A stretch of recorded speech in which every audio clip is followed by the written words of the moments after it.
Welcome to Reality Tea Times 2, the podcast where we discuss all the trash reality TV we love to hate. I'm Tanika, and today we are going to be discussing Love in Paradise. So, we don't have anything to discuss on the top of the episode. We're going to jump right in to, this is last week's episode, but the current weeks will come soon enough. But we're getting into Love in Paradise Season 4, Episode 4, A Rough Landing.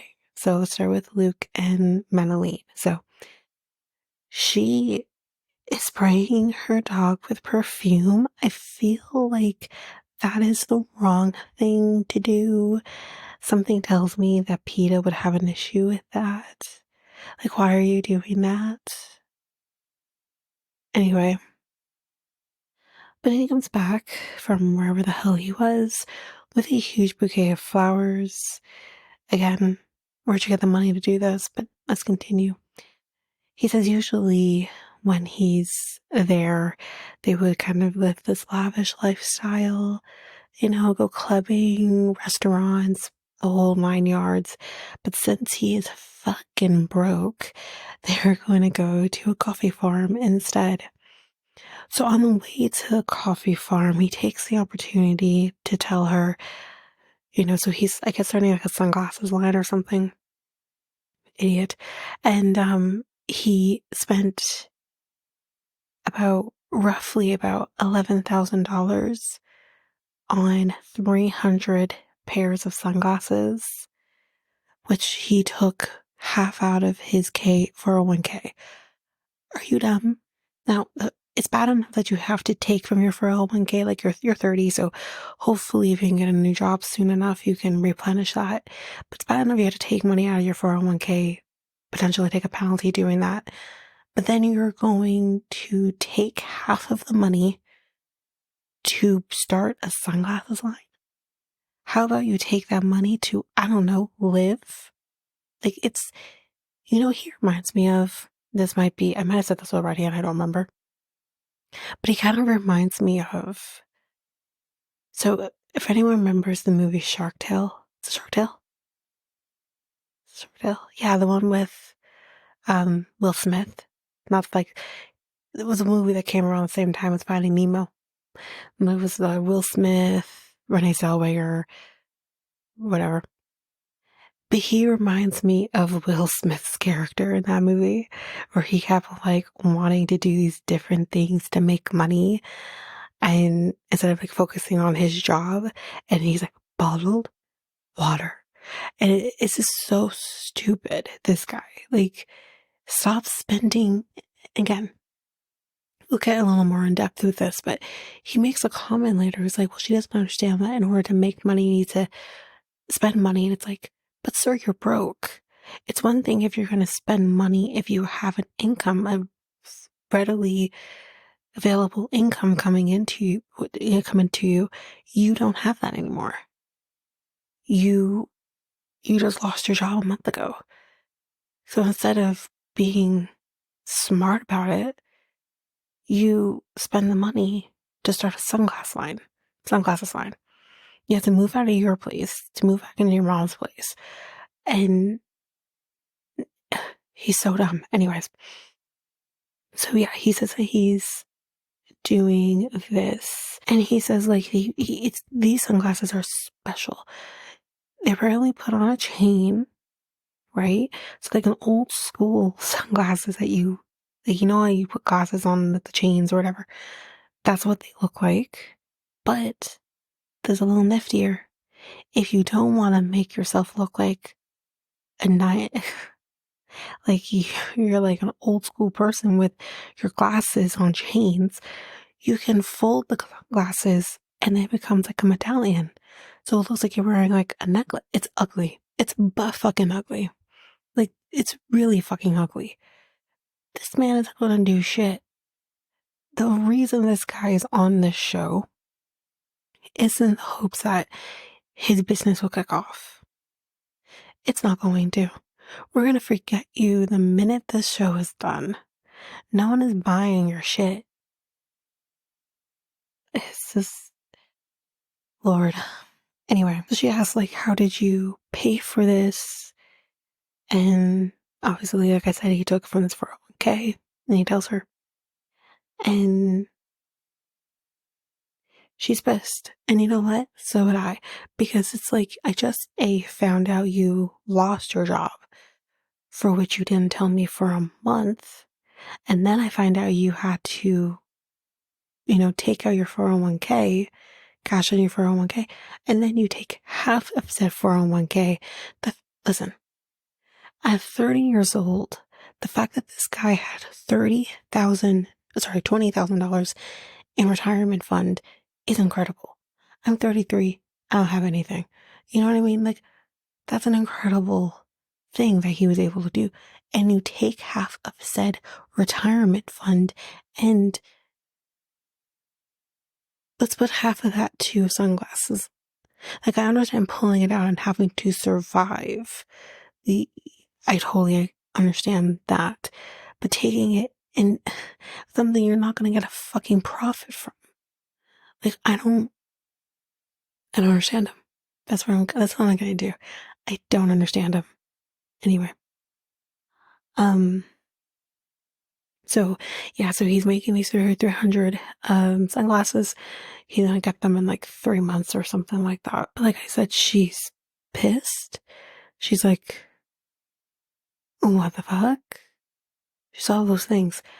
And he says, like, well, you don't like them? It's not that she doesn't like them.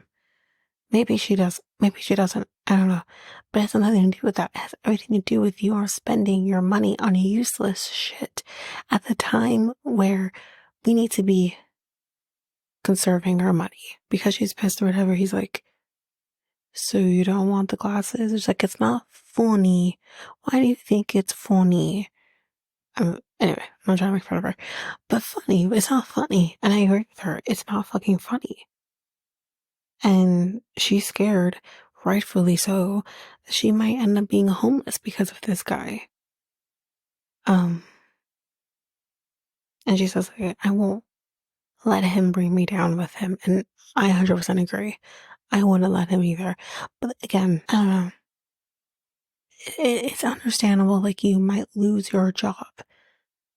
No one is ever secure in anything, in any job that they're doing. No one is 100% secure in their job.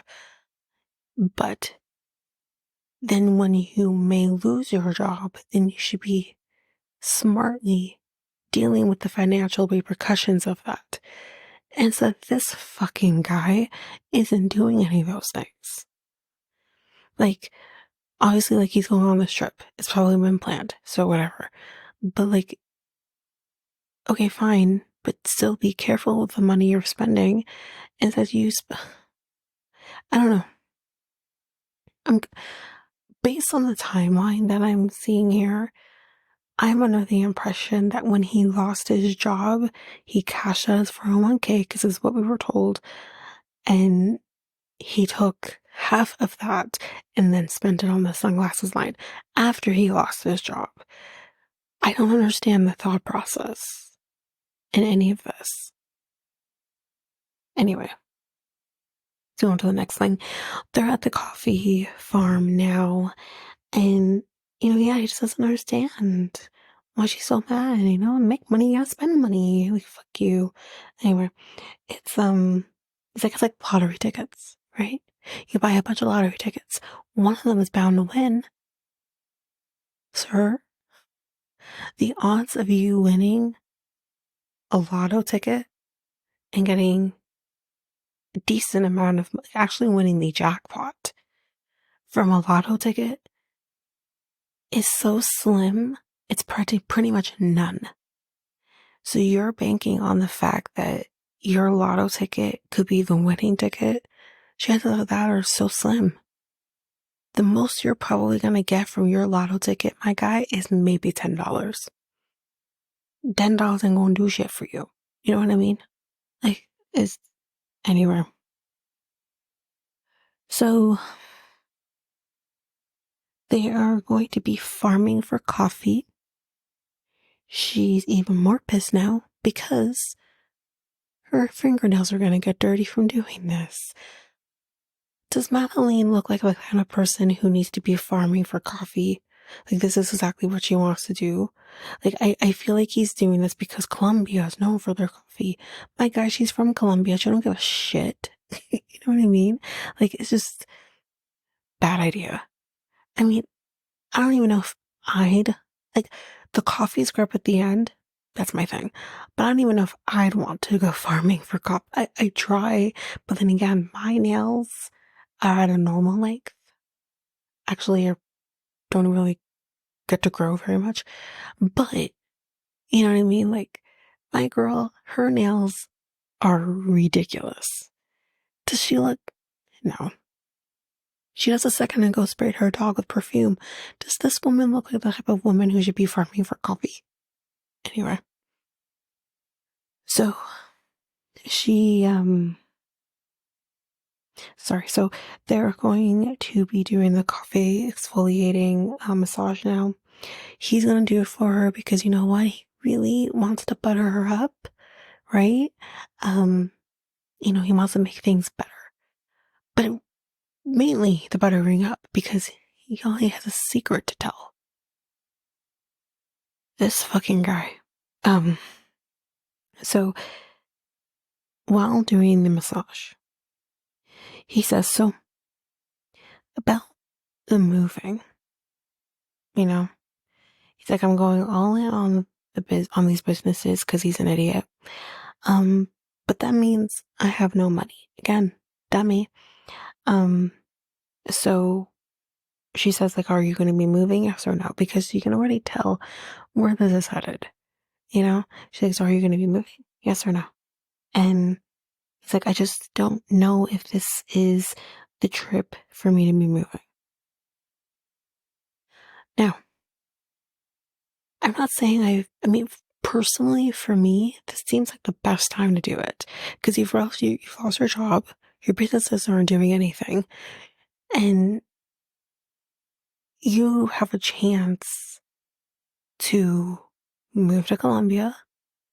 If he was smart, taking his $20,000 savings, moved his ass to Colombia, you're going to use less of that money because you're not having to use the money for double the bills. And, certain things obviously you still have the same thing, but you wouldn't be doubling on the bills. You wouldn't have to pay for rent here, rent there, and all this nonsense. And you could have applied to, if you're a work visa, get married, do the work visa, whatever, and you could have started your life there and lived off of your savings. I'm sorry, am I crazy? But, that's the smart thing to do. But let's pretend that's not what you do, and you do go back to America, whatever, fine. Why did you tell her while doing an exfoliating massage? Why does this guy keep giving her bad news when doing nice things for her? Because I've seen the most recent episode. He does it again. So I'm just like, I don't understand why you do like nice things for her, like this massage to basically say, by the way, I'm not fucking moving. Like, what the fuck? Like, truly, truly, what the fuck? Anyway, so she's like, okay, so how long are you going to be staying then? And he's like, 3 weeks. And she's upset. She's sad because she thought this was it. She thought he was moving. She started being on her own. I totally get her. And, she walks away from him in this moment and she doesn't really know how much longer she can do this. And you know what? Like, as much as I was saying, oh, she's a gold digger, and I kind of still feel that way, maybe the term gold digger is the wrong term to use. Maybe entitled. Maybe, I'm not saying she's a gold digger, but, I'm not saying she's gonna be with a broke. But I do understand her in this moment when she's like, this long distance is killing me. I don't know how much longer I can do this. When I thought this was it, that he was moving here in this trip, but instead he's not. He's literally being like piled on all of this bad news. This is what, day 2? He literally came there, okay, before even having sex with her, tells her he lost his job, then fucks her, and then says, oh, by the way, I'm not moving. And then, don't you worry, like I said, there's gonna be more. And it's like day 3, he lands, he puts another thing on her. Like, he just literally trauma dumps on her ass all at once. Like, anyway. He just hopes that no matter what, she will wait for him. And you know what?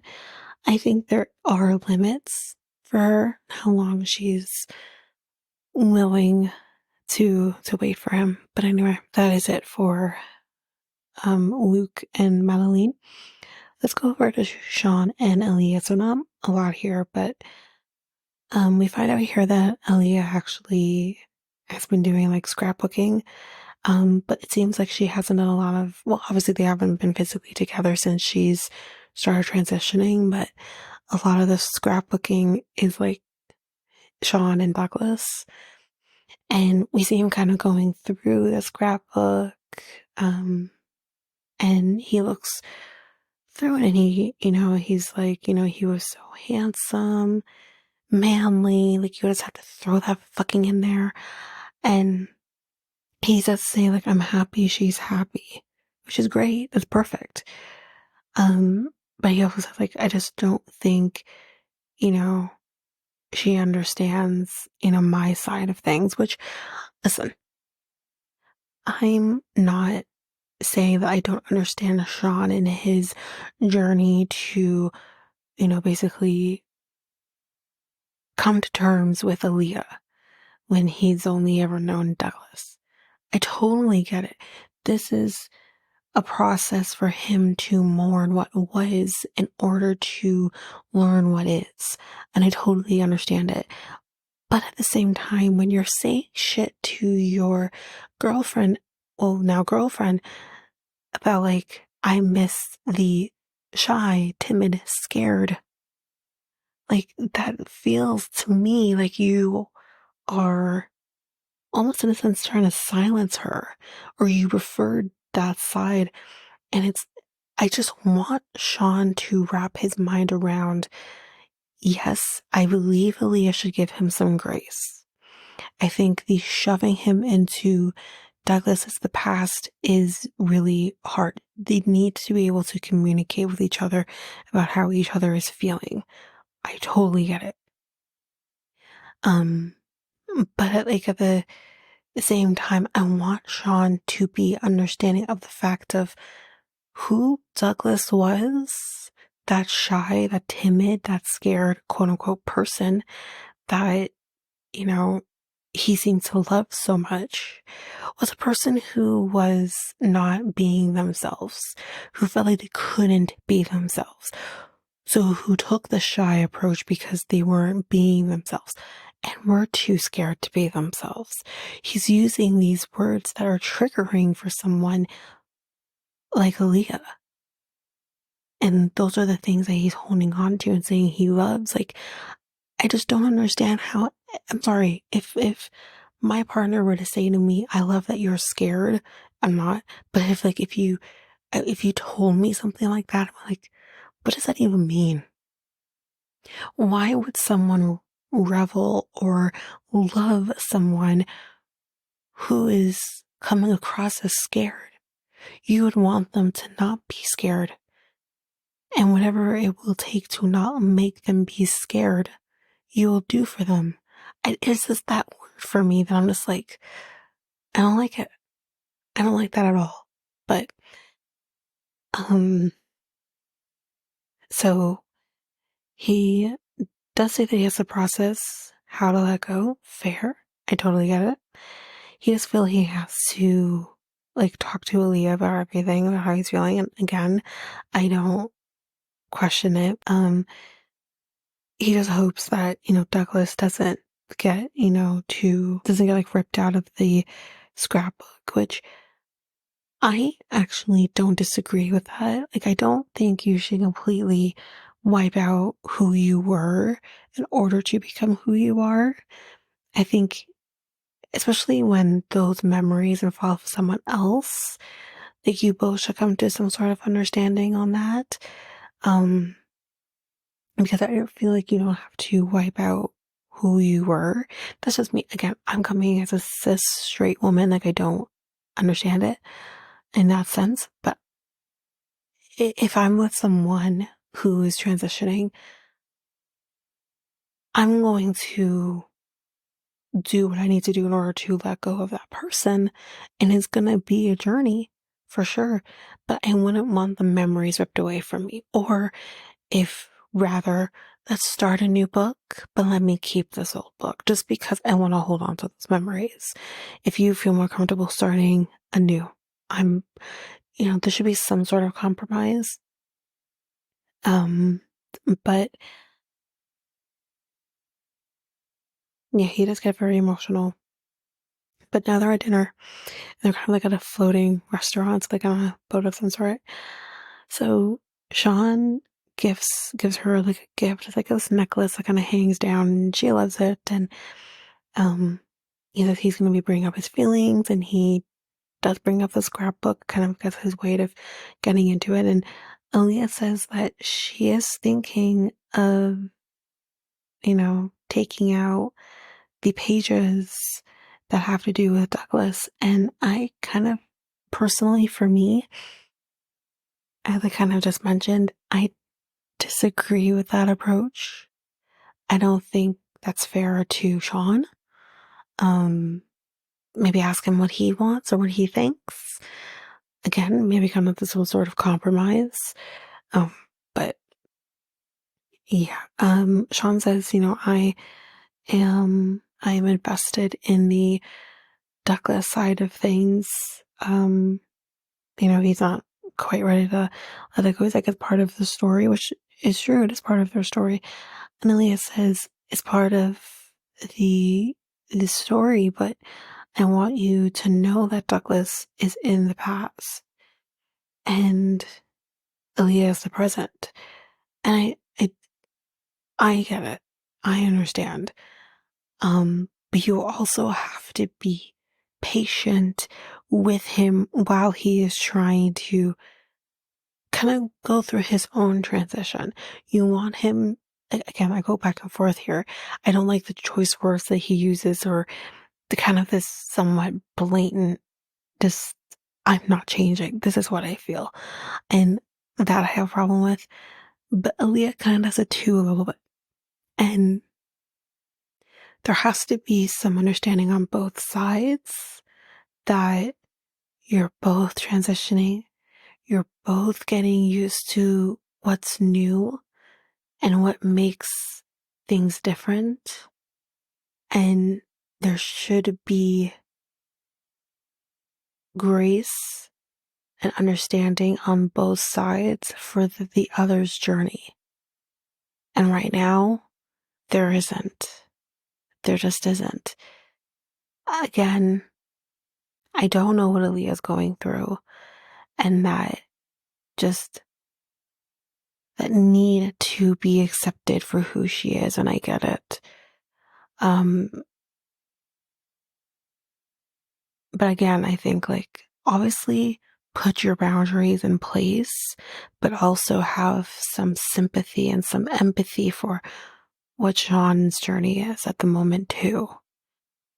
Um, so she asks, like, do you think I am a different person? Because she says, I am the same person. The only thing that's changed is my name and obviously how she physically looks. And again, 100%. And I've been saying that because he keeps saying, like, her personality is different than Douglas's. And it's the same person. And a lot of this has been in her already. She just wasn't free to let that out before. And you know what? She's able to do it now. And you're part of why she can. That in itself is an amazing thing, but he just can't handle it.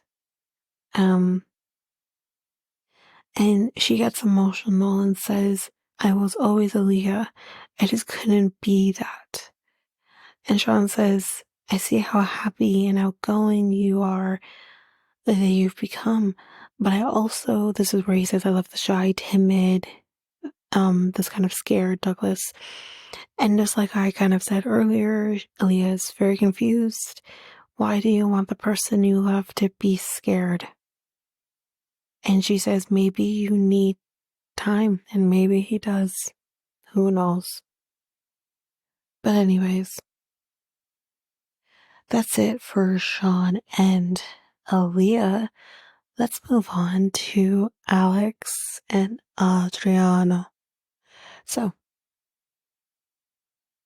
she's interesting. She's like, how are they able to build on the mountains like this?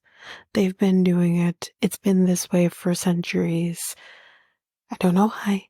I don't know how, but I know something's starting right now, okay? And it's the building of the houses on the hills. Anyways, she does say that the sex was great with him and all of this and great. So anyway, they're on a vineyard and she says, it's always about him.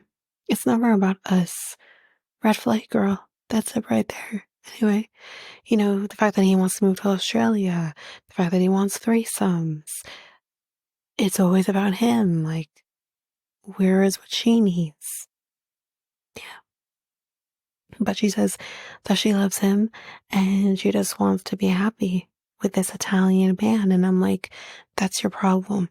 Your problem is that you are caught up in the adventure, the attraction, the lust of this Italian man when you're not thinking clearly with your brain, to know like this is the wrong thing to do. Being with him is maybe not it for you, and that's okay. You clearly want different things in a relationship. Like you're not, this doesn't work. So anyway, so he's apparently going to be meeting her cousin Tiffany. Tiffany is currently doing a Europe tour and she's making a pit stop in Italy. And she wants Tiffany to like him, but she doesn't know about like the threesomes and stuff like that, so who knows? But she is here now, Tiffany, and she apparently calls him Fabio because, well, he looks like Fabio. And she's like, I get why Alex likes him because he is Fabio. But she is going to grill him. Please do. Please do. I'm here for it. Make sure he's family material. So we are at dinner and Tiffany asks, like, are we going to pray over the food? Natural thing to do if you're religious. You bless the food. Well, we got a bit of a problem. Okay. Fabio here doesn't pray over his food because Fabio over here doesn't believe in God. Now, that shouldn't be an issue. Oh, except for the fact that Alex is a believer and is very huge in her faith. Her faith is very important to her. And the fact that he doesn't have a faith system for himself is problematic for her, really and truly. But we'll get deeper into that. So Tiffany says, so you don't believe in God? No, he says he doesn't believe in God. He doesn't believe in any of it, And she's like, so you don't believe in anything? Are you an atheist? He's like, I don't believe in anything. So I don't know if he considers himself an atheist. I don't know if he's labeled himself as such, or maybe actually, I don't think he's necessarily agnostic. I think agnostic, you may not believe in a God, but you might, like, I'm maybe getting this all wrong, but you might believe or have at least respect for other faiths, like systems or whatever. I don't know if this is the case for him. It's not quite clear, but nonetheless, he does not believe in Catholicism or Christianity. Jesus Christ is not his Messiah. and Savior, God of all creation. He doesn't believe in that. So Tiffany does ask her, like, how do you feel about him not having a God to love? She said right now she feels fine. Okay. But she does see it being a problem. So how can you say then it's fine? What the fuck? Am I losing my fucking mind? If something is not going to be fine in the future, then it shouldn't be fine now. If y'all can't fucking agree, because it might be for you as a couple, might work, okay? If he doesn't necessarily believe in a higher power. But when it comes to raising your fucking kids, which we will talk about later on, when it comes to raising your fucking kids, if you can't agree on how to raise your kids when it comes to religion, then that's a fucking problem. So, what, you're gonna procreate with this man and then decide whether or not your children are going to be raised in the church or not? I'm so fucking confused. Like, I'm sorry, but like, if you can't agree fundamentally on what God you believe in, at the very least, then you have a fucking problem.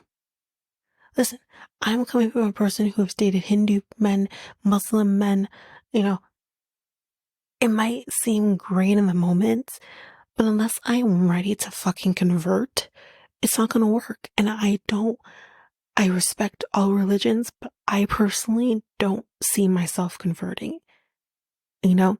So, like, it's just, I don't, at least the men I have dated, if they don't necessarily have the same belief system as I do, at least believe in God and Jesus and all of that. Like I said, married a 7-day Adventist. I was intrigued by how they practiced and what they believed in. The little bit of information that I had,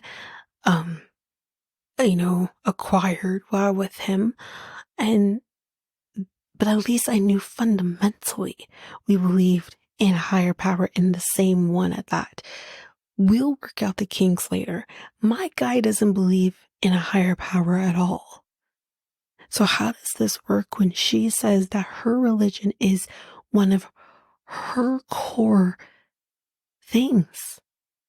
It's a core thing for her. It's, in her mind, makes her who she is. So how does that work? How the fuck does that, how can you say it's fine now but may not be later? That doesn't make any fucking sense. Anyway, we're not done either with this, but um she says that, she's obviously a believer, like I said, and religion is important to her, and she just hasn't given much thought to how it would affect them. What? So she sees no red flags yet. I cannot. So are we really trying to say that Fabio is such an amazing boyfriend that she can't see the bigger picture? The same amazing boyfriend who wants to have fucking threesomes? The same amazing boyfriend who broke up with her twice, we find out? Are you kidding me? He's so fucking perfect. His dick is so big and so good that you act like an idiot. I'm sorry, but it's just nothing is making. How the fuck does this work? It gets to a point where you need to make the final decision and say, this ain't working. And that's the thing too. I'm going ahead here. Obviously, I haven't talked about the most recent episode, but when I find out that they actually broke up twice and he's the one who initiated those breakups and she wants to push blame on him for the fact that said breakups happened. But honey, I'm going to push blame on you and say you kept allowing him back with no change. You didn't assess the situation and see where things had changed. You took his word for it, not once, but twice, that things would be different, and then they ended up not being any different. So guess what? Shame on him if he fools you once, but shame on you if he fools you twice. And that's exactly what just happened. She is, interesting. But that's the word I'm going to use, is interesting. So Tiffany asks, like, so what do you follow then? You know? Nothing, ma'am. He literally said nothing. He doesn't believe in anything. He doesn't believe in a higher power at all. So, maybe aliens. Maybe you can join Mike and Sam's father in the alien trope. So yeah, she says, like, I think she says Christianity or something comes from something, or you're like who you are comes from something, and the right and wrong. It has to come from religion. How else would you know right from wrong if you don't know? Listen, right and wrong doesn't mean diddly shit when it comes to religion. Religion doesn't determine being right or wrong. I can name you probably 5 people, 5 murderers or serial killers who identified as religious people who killed other people. And that's only the tip of the fucking iceberg. So the fact that you think that right and wrong is pertinent to religion, because if you don't have a religious fundamental base or whatever, determines you having right or wrong, is fucking ridiculous. It's fucking ridiculous. And this is coming from a person who, I have a faith, but I think that's fucking ridiculous. There are people who don't have a faith, don't believe in anything, and are amazing people. Those two things don't go to fucking together. And I hate, and again, this is just, I'm used to hearing this bullshit rants from Christianity. Totally fucking used to hearing this shit. But this is what drives me so fucking nuts about my religion and the different sects of that religion, when it's just like, are you fucking kidding me? Like, hear yourself, really? So now they're trying to put in the fact that, you see, he doesn't believe in a higher power. So which means he doesn't know right from wrong, which means that's why he wants to have threesomes, which are wrong. Okay? Makes him really wrong, right?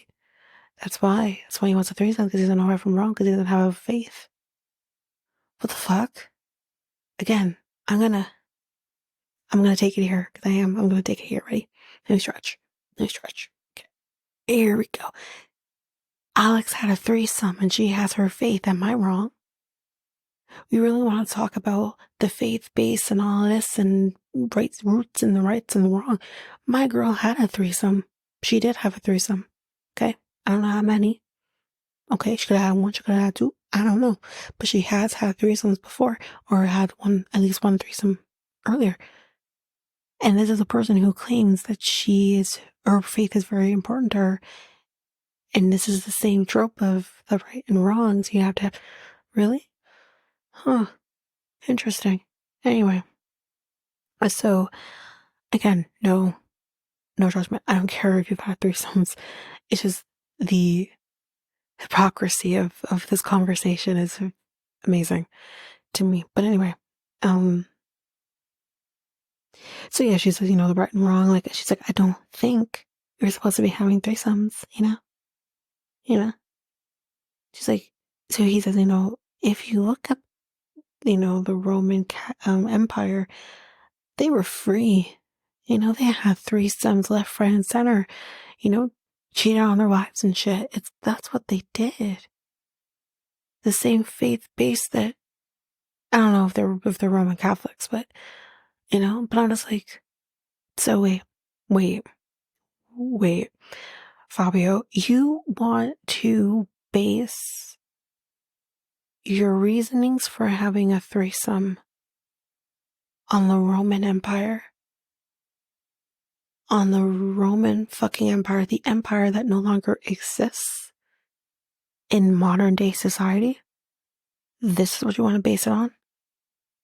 Okay. All right. Sure. Um, So yeah, he thinks like bringing in a third, every once in a while would, kind of bring back those initial feelings that they had. No, no, it's not. It's going to bring resentment, jealousy, anger, potentially sadness, irritation. Those are the things it's going to bring up. Not if that is something you want to do and you both agree on it, by all means. But if one person is saying, I don't want this, and you keep pushing it, then you're fucked up, my guy. Like, seriously. Seriously. Like, no, you should, again, I'm coming from a place of my boyfriend wanted to do a threesome, not constantly, just once, just to say he did because, men, but he wanted to. And I was agreeable. I was agreeable, but it kind of got to a point where I was like, oh, I don't know if I really want to do this or whatever. And it got to the point where he's like, you know what, forget it. I didn't have to prompt him. I didn't say shit. Because a lot of those thoughts in my head actually wasn't saying it to him. And he just kind of came to me one day, he's, forget it. He's like, I'm not willing to risk my relationship for a threesome. This was 2 years ago, over 2 years ago now. Haven't talked about it since. That is the kind of man that you want. You want a man who's literally going to say, you know what? Forget it. This is a fool's tale, fool's errand. I'm not going to do it in order to fulfill this fantasy that I have and then risk the relationship that means more to me than fulfilling this fantasy in my head. That's the kind of guy you want. And that's not the kind of guy he is.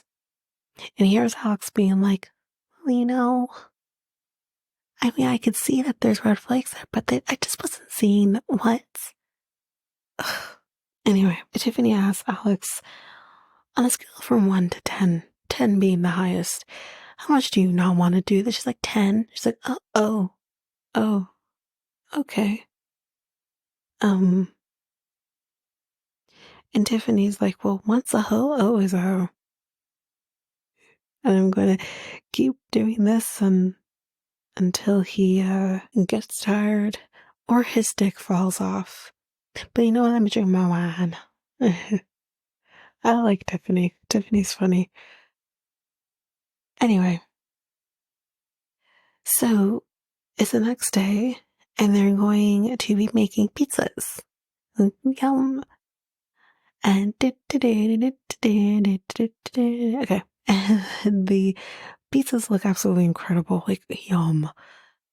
So by last night, he's like, Tiffany, she was real intense. She was really coming for me like I was being interrogated, And, he wasn't really expecting the religion topic to come up. I don't think anyone was. And, she says, I want my kids to go to church. And he says, why are you so obsessed with religion? Why are you so obsessed with me? Boy, I wanna know. And he says, I don't think religion makes you kind. Hey, fucking man, I agree with him. Religion doesn't make you a kind person or a person who knows right from wrong or any of those things. He's 100% correct. And she says, it could become a problem if they don't agree. And again, yeah, no shit. And she then says, that you're gonna have black kids is also this other conversation too. And he's like, yeah, I'm fine with that. And she says, that's great. I'm happy. It was really good. Thumbs up. But what if someone makes fun of them for looking different? What would you say to them? Because I know what you say to me and you tell me to suck it up. Okay. All right. Now, I know that this is a white man who hasn't dated a black woman before and doesn't have that experience with a black woman. I totally understand it. However, you trying to tell me that you don't have even a lick of common sense to not tell a black woman how she should feel in her black experience in life. Are you kidding me? Listen, I haven't dated a lot of white men, or, well, we'll say white men because um, minorities, even if they're not black, still have the understanding. I've dated a couple, or one, but the one might have been only one, but he had to have many black women, I think, mainly. But he, if he would have said to me, suck it up, because, let me invalidate you, because that's what he's doing. He is invalidating her. I'd be pissed. And again, that is another fucking red flag in how this shit ain't gonna work. But instead, it's so fine, Let's just, it's okay. It's not fucking okay. So, yeah, she says, like, I know that's what you would say to me. She's like, that hurts my feelings. So imagine how kids would feel because I'm grown. Like, I can take things differently. And she does say that he is the first white guy that she has been with. So obviously we know that we knew before too that she's his first black woman that he's been with. So they both need to kind of understand each other in their journey here. But he says the world is full of hate. You don't have to give attention to it. That isn't how racism works, Fabio. It's just not. Let me give you a quick little lesson on racism, especially she is a black woman in America. So I feel like, although we deal with racism here in Canada too, I feel like racism in America is very different, especially since she lives in Texas. So here we'll say this. Racism, especially in a place like Texas, it is not as easy as not giving it attention. That doesn't fucking exist. I don't have to give attention to an ignorant white man who just hates me because of the color of my skin. Because I could ignore him, but he isn't going to ignore me, then what?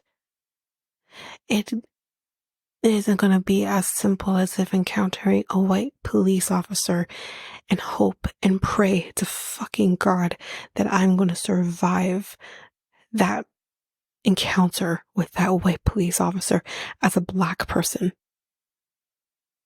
So for him to say, don't give it any attention, would love to. Would love nothing more. But unfortunately, that's not how the world works. And that's what she needs to make sure of. And I'm going to say this. If she even has a thought to have a child with this man, when he doesn't even have the fundamental understanding of what it means to be a black person, and you with this black person, you're going to have not only black kids, but biracial kids. And that is a whole other ball game. Because they're going to be not white enough and not black enough. And it's fucked up that we're still living in a world like this. But this is the reality. So if he can't understand that, then he shouldn't be having kids with you. If you worry about that, then he shouldn't be having kids with you. He just shouldn't. He just shouldn't. And again, that doesn't just apply to interracial relationships, but that also even applies like me dating an African man, me being a Jamaican woman, or, my background is like, there are going to be things that my children may encounter, because I have literally encountered people who are my people be ignorant about African people. And that's something that worries me too. But that is something that I'm fully aware of and will go accordingly. I'm not going to ignore it and act like hatred doesn't happen, or hatred, like, it's just, yeah, I don't understand. But she says like all she wants him to do is validate her feelings, and he can't even do that. And I said again, if he is incapable or unwilling to validate you, then why are you with him? I really truly want to understand why you're with him then, because I don't get it. She says, I see a life with him, but I want him to understand the Black experience. Now, he's not necessarily going to understand what it means to be a Black person, and at that, a Black woman, because that's like a double whammy. He's not going to understand and fully understand that. The thing that she maybe should have said instead was, I want him to learn what it means to be a Black person, learn what it means to be a father to biracial children. I want him to be open to those things. If he has questions, ask. I want him to be willing and just have the fundamental understanding of things are going to be different with her than maybe someone of his own race. It's going to be different. So what can I do to understand those differences? Instead, all this man is fucking worried about is having threesomes. He is a child. So why is she with him? Anyway, we've talked about them long enough. Let's move on to our last fucking couple, okay? Kyle and Annie. All right, here we go. So she is obviously upset, about the quote unquote natural donations, She figured like he would have stopped it, since he fell in love with her. Girl, you really thought that he was going to stop doing the quote unquote natural donations? Come on now. Anyway, she hopes with more time that he will sacrifice it. Huh. Funny. That's funny. So they're going to be going on a yacht cruise, and they're going to be having dinner on the yacht cruise. And y'all, he's wearing jeans. He's wearing jeans. Sound the fucking alarm. He isn't wearing shorts. He's wearing jeans. I'm shocked. I'm actually shocked by the jeans. And he actually looks, halfway decent for her. She thinks he looks hot. And I'm just like, I'm not surprised he's wearing pants. So they talk about, raising kids. And he thinks, you just stick kids in a crib and you leave it alone. My guy, that's not how kids are raised at all. And he thinks you just, do that. You just stick them in there. And she thinks, since he's, fathered like 100 kids, that he would have, a better understanding on how to raise kids. Why would you think that? He's the donator. He's not raising these kids, Like, I'm so confused by her thought process that he even has remotely an understanding on how to raise kids. He has no fucking clue how to raise kids. He can make them. He doesn't raise them, though. Weird. Anyways, so he says, so I was doing the math, right? For the point system that he's still fucking doing. And she's like, you could, girl, bleh. And no, he didn't say that. I just added that for effect. You got 3 points. So guess what? Just like if you go to fucking Chuck E. Cheese, you have 3 points, you get a prize. Okay? You can pick anything from this wall right here. So you can get a kiss or a kiss or just a kiss. That's all he's gonna get. And she's gonna get as a kiss. So yeah. So that's what they end up doing. Okay? He funny enough, actually asked for consent to kiss her. I mean, I guess at least he asked for consent. And she says yes. And he's like, okay, I'm going to put my hands on your legs. I'm going to narrate everything I'm going to fucking do just in case. Why is he doing that? Did someone tell him to do that? What did he do? Did he do something? Because Maybe it's just that he's a little awkward and he's not used to doing this. Maybe I'm just really dark and I have to wonder why he's narrating everything he's doing. You know, he probably does that during sex too. Oh my God. That's exactly what he does. Fuck, I just unlocked something. I'm so sorry, guys.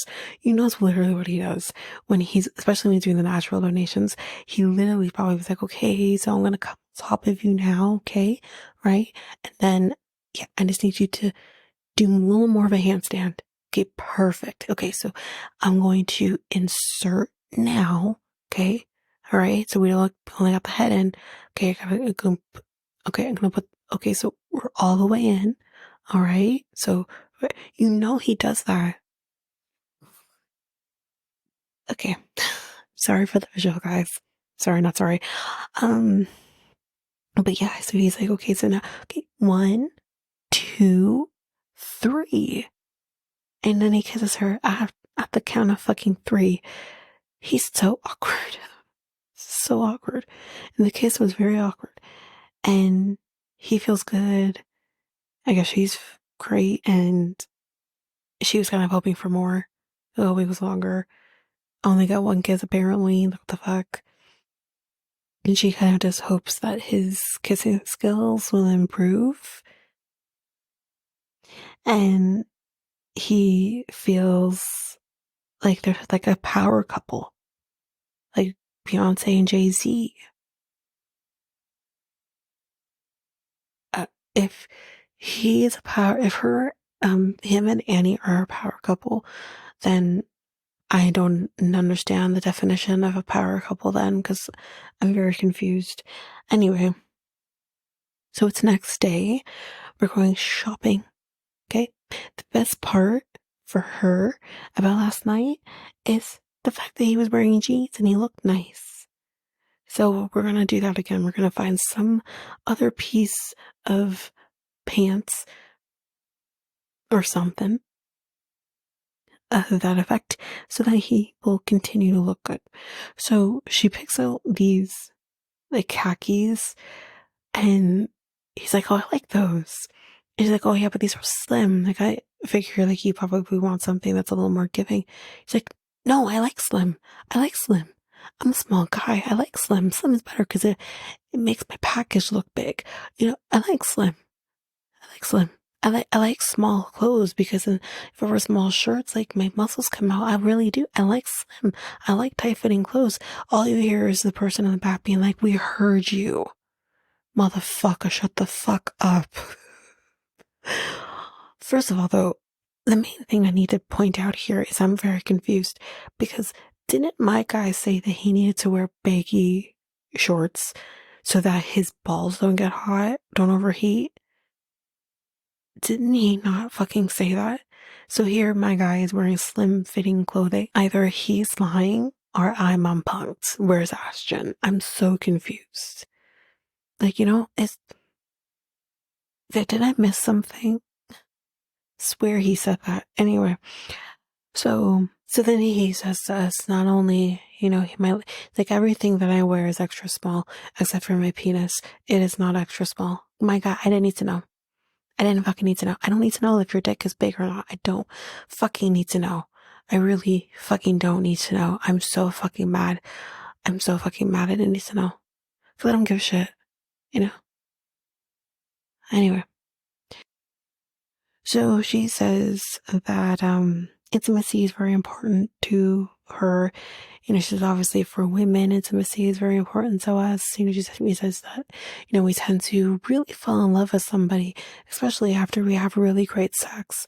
And I said, at first I'm like, wait, wait, no, she's correct. She's correct. Yeah, that's about right. It's true. It's fucking true. I mean, I feel like only once in my life did I actually fall in love with somebody before actually having sex with him, and that's my ex-husband. But when we did, whew, that's when trouble started. But she's not wrong. Mhm. Once you get great, once you get the best life of your life, we will fall in love with you, even if we hate you. It's just, you know what I mean? Like, she's not wrong. No, okay. So yeah, she says, that. And she thinks that maybe he could be addicted to donating because, like, why can't you fucking stop doing it? Right? And he's like, I'm not addicted. I'm not addicted. And she's like, well, why else are you still doing it? And lying to me about doing it. Like, clearly you're addicted. And he's like, I don't know what to say to that. I don't know how to answer that. I don't know the question, so I don't know how to answer that. She didn't really ask you a question. She's just asking for an explanation as to why you can't fucking stop sticking your dick into other women. She just wants to know that. That's it. I don't think that's too hard to ask.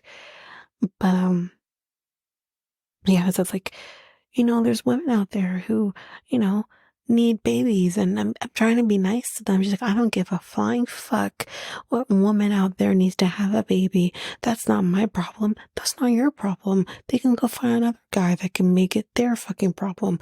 I don't give a shit. Amen. I don't give a shit either. I don't give a shit either. Like, come on.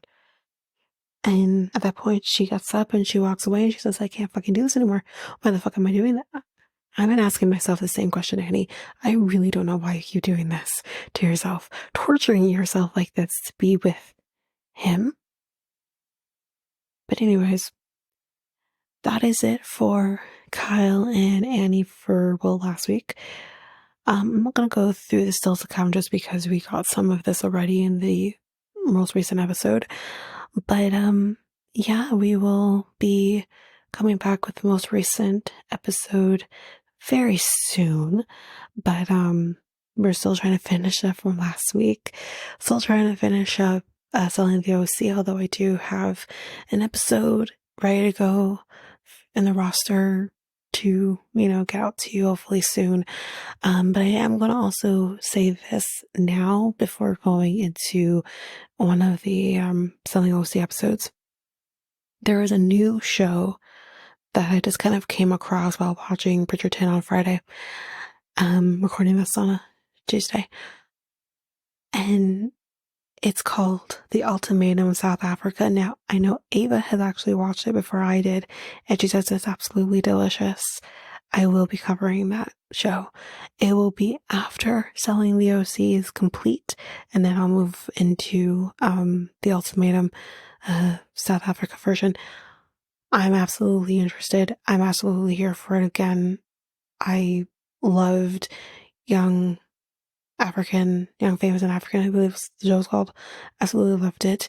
I'm here for this. So we will be covering that once I finish up with Selling OC, and then I think won't be long after that before we're into Perfect Match. So that's what I'm gonna be. That's the plan for the upcoming episodes. But that is it for this episode of Love in Paradise. So if you like what you heard, please rate, review the podcast on either Apple Podcasts or Spotify. Also, don't forget that you can also share us with everyone in your life if you really love this. And I do want to read those reviews. I'm definitely getting 5-star ratings, but I want to read those reviews.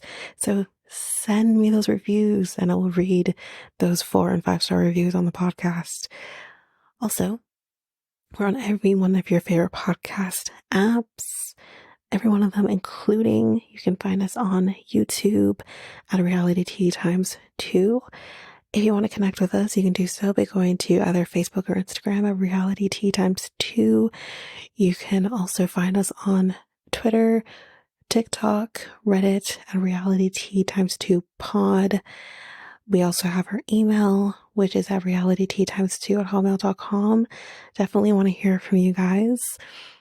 And we also have our new website where you can listen to all of these episodes. You can review the podcast on there as well. You can connect with me in any way, all the stuff. It's all there, and you can find me there at www.realityteatimes2, all spelled out, .podpage.io. It's there. And don't forget, I also have my other podcast with my friend Mikkel, Next Take Podcast, where we talk about all kinds of different topics. But you can find us on any of your favorite podcast apps over there as well. Or you can also go to YouTube, and you go to Next Take Podcast, as well as our website, which is solo.to/Next Take Podcast. So yeah, there's that, and that's basically that. And again, don't forget, if all of this information is overwhelming, we do have all of the links, everything in our show notes. But that is it for now, guys. Thanks. Bye.